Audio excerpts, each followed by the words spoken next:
북한의 잇단 미사일 도발 가운데 김여정 노동당 부부장이 꺼내든 남북 정상회담 카드에 미국의 전문가들은 우려의 목소리를 보내고 있습니다.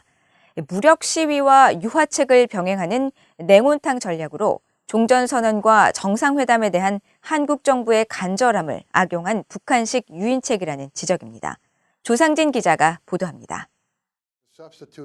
로버트 매닝 애틀랜틱 카운슬 선임연구원은 북한의 혼란스러운 대남 메시지에 연일 한국 정부의 희비가 엇갈리고 있다며 종전선언을 일축했다가 다시 호응하고 남북 정상회담 가능성을 언급하는 등의 행동을 임기 말 문재인 대통령에게 던지는 미끼로 평가했습니다.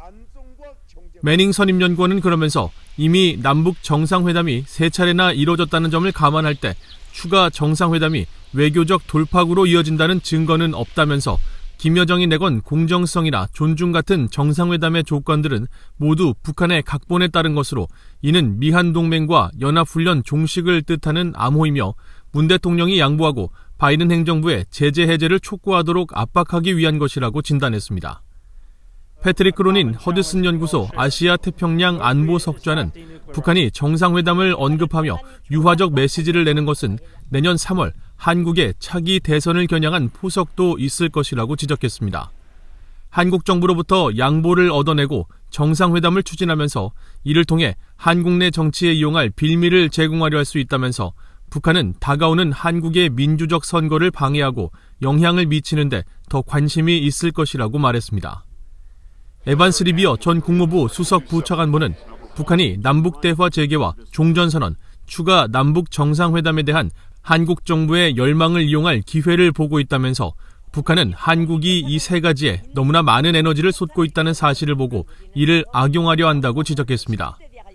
그러면서 북한의 진짜 목적은 한국을 이용해 미국의 입장 변화를 설득하기를 원하는 것이라고 분석했습니다.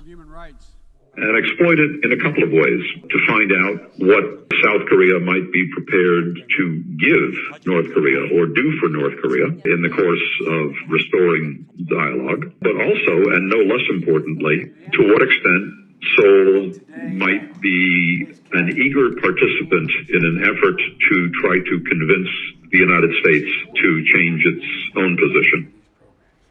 과거 북한과의 핵협상에 관여했던 크리스토퍼 힐 전 국무부 동아태 담당 차관보는 정상회담이 적절한 준비 없이 정치적 목적을 위해 서둘러 치러지는 것에 우려를 나타냈습니다.